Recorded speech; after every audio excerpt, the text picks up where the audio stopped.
সদকায়ে ফিতির দেওয়া, ফিতরা দেওয়া, এটা হলো রমজানের শেষ আমল। এটা দিয়ে রমজান মাসকে আমরা বিদায় দিই।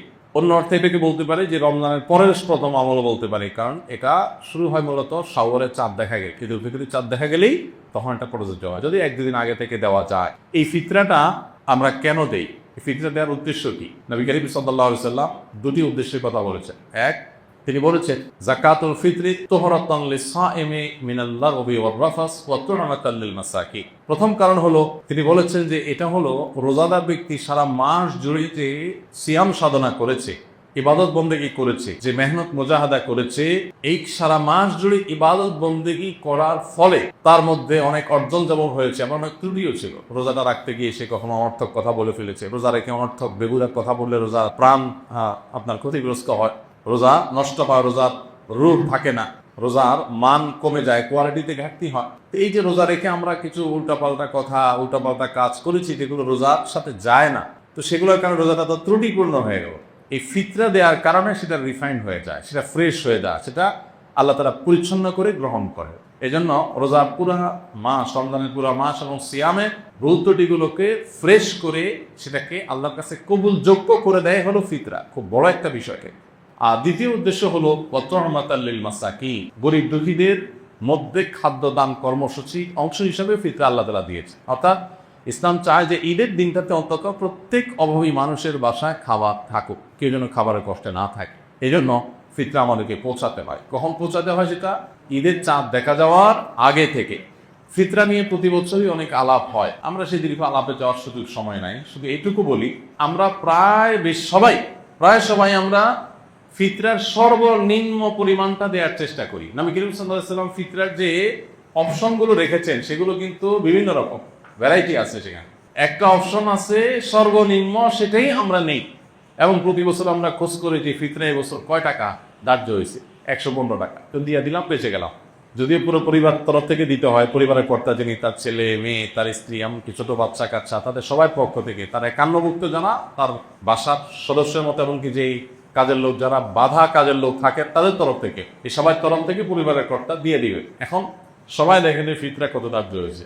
ভাই, ফিতরা সর্বনিম্ন যদি 1-150 বা তার সমমূল্যের খাদ্য হয়, তো ফিতরা সর্বোচ্চটা কিন্তু 1000, 2000 বা আরো বেশি হতে পারে। আপনি কিশমিশ যদি দিয়ে দেন তাহলে একরকম হবে, আপনি গম দিয়ে দিলে আরেক রকম হবে, খেজুর দিয়ে দিলে ভিন্ন রকম হবে। তো অনেকগুলো অপশন আছে, তো আমরা সর্বনিম্ন গমের আইটেমটা বেছে নিই, যেটা সবচেয়ে সস্তা, এটা দিয়ে আমরা দেওয়ার চেষ্টা করি। কেন আপনি কিশমিশ যদি চিন্তা করেন তাহলে কিশমিশের কেজি কত আর গমের কেজি কত, অনেক বেশ কম হয়ে যাবে। এই জন্য আল্লাহ তাআলা যাকে যতটুকু সামর্থ্য দিয়েছেন তিনি সেইভাবে ফিতরা দিবেন। এবং ফিতরা হিসাবে যদি আপনি খাদ্য দেন অথবা নগদ টাকা দেন, আমার পরামর্শ হবে ওয়াজিব ফিতরা তো ওইটাতে আদায় হয়ে যাচ্ছে, এতে কোনো সন্দেহ নাই। নফল হিসেবে যেহেতু ফিতরার উদ্দেশ্য গরিবের বাসায় খাবার পৌঁছানো, সেই যুগে নবী সাল্লাল্লাহু আলাইহি ওয়াসাল্লামের সময় গরিব শুধুমাত্র এই প্রিন্সিপাল ফুড এগুলোর উপর নির্ভর করত। চাল, ডাল, আপনার ডাল তো না, আপনার গোশত অথবা আপনার আটা, ময়দা কিংবা গম, এগুলোর উপরে নির্ভর করতো মানুষ। কিন্তু এখন মানুষের জীবনের যে আপনার জীবন ধারণের যে পদ্ধতি, প্রক্রিয়া, মানুষের যে লাইফস্টাইল, সেটাতে যথেষ্ট পরিবর্তন হয়েছে।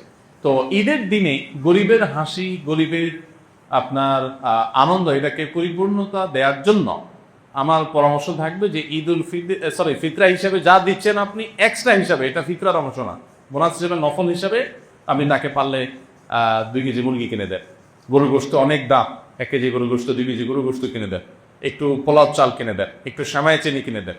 আমি প্রতি বছর এই কাজটা করি আলহামদুলিল্লাহ। ফিতরা চা করা এর বাইরে একটা গরিব পরিবারের ঈদের আনন্দ হওয়ার জন্য, বাসায় ভালো খাবার দাবার প্রস্তুত করার জন্য যা যা দরকার তার একটা প্যাকেট তাদের বাসায় পৌঁছে দেন, তাহলে তাদের আনন্দটা ষোলকলা পরিপূর্ণ হবে ইনশাআল্লাহ।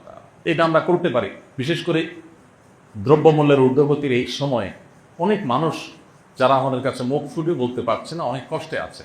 আমরা কল্পনা করতে পারছি না যে এই মানুষটা খাবারের কষ্টে আছে। এরকম অনেক ফ্যামিলি আপনার আশেপাশে আছে, আপনি খোঁজখবর নিলেই দেখবেন। রমজানের শেষের দিকে এসে দামের পরিমাণটাও বাড়ানো দরকার। তারই অংশ হিসাবে আমরা ফিতরাটার পাশাপাশি আরও বিভিন্ন খাদ্য আইটেমগুলো গরিবের বাসা, বিশেষ করে ছোটো বাচ্চা কাচ্চা থাকে, তার জন্য ঈদের একটু কাপড় চোপড় পাঠায় দেয়। তাদের আনন্দটা যে কত বেশি হবে সেটা হয়তো আপনি লাখ টাকা দান করে কোনো সময় সেটা অর্জন হবে না। সবসময় নগদ টাকা দান করলেই সব বেশি হয় তা কিন্তু না। আমি সৌদি আরবে দেখেছি কিছু মানুষকে, সেখানে অদ্ভুত অদ্ভুত মানে নেকামরের প্রতিযোগিতাকারী মানুষদেরকে দেখতাম, যেটা মানে কল্পনাও করা যায় না যে মানুষ কত ভালো কাজের জন্য খোঁজে।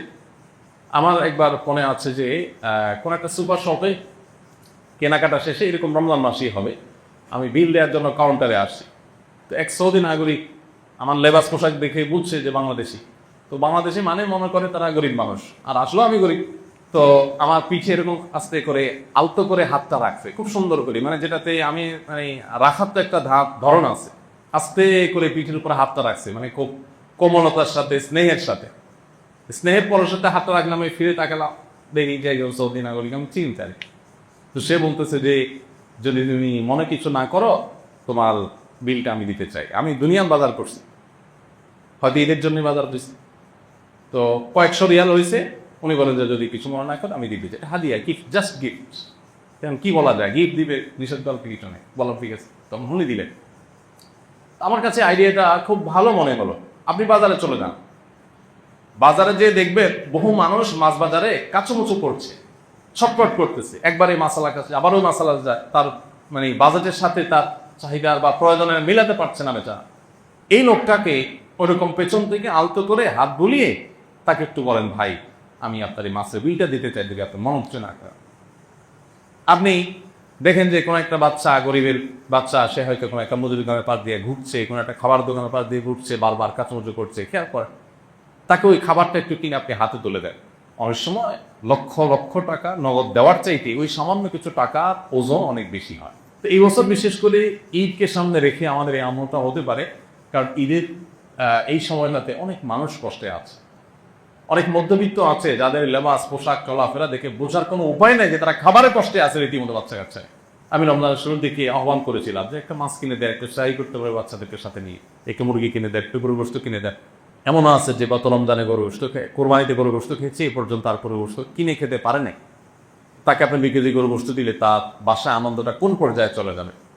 দেখুন, ডক্টর আব্দুল্লাহ জাহাঙ্গীর রহমতুল্লাহ একটা কথা বলতেন যে আপনি 2 কেজি গরু গোশত কিনছেন নিজে খাওয়ার জন্য, অনেকদিন পরে কিনছেন, বাচ্চা কাচ্চা নিয়ে খাবেন, তো আনন্দ করেন, সন্দেহ নাই এটা আপনাকে অনেক বেশি আনন্দ দিবে। কিন্তু এর মধ্যেই যদি আপনি দেখেন যে কোনো মানুষ খাবারই পাচ্ছে না, অনেকদিন পর্যন্ত না খেয়ে আছে, কষ্ট করছে, এই জিনিসটা তাকে আপনি দিয়ে দেন, বাহ্যিকভাবে মনে হবে কষ্ট হয়েছে, মূলত সেখানে যে আনন্দটা হবে ওইটা আপনি খেয়ে যে আনন্দ পাবেন তার থেকে অনেক বেশি হবে। তো রমজানের শেষের দিনগুলোতে ঈদকে কেন্দ্র করে আমাদের এই সাদাকা দান, আমাদের আশেপাশে কারা কষ্টে আছে তাদের একটু খুঁজে বের করে তাদের মুখে হাসি ফোটাবার যে মেহনত, সেটা বেশি হওয়া দরকার। আল্লাহ আমাদেরকে তৌফিক দান করুন।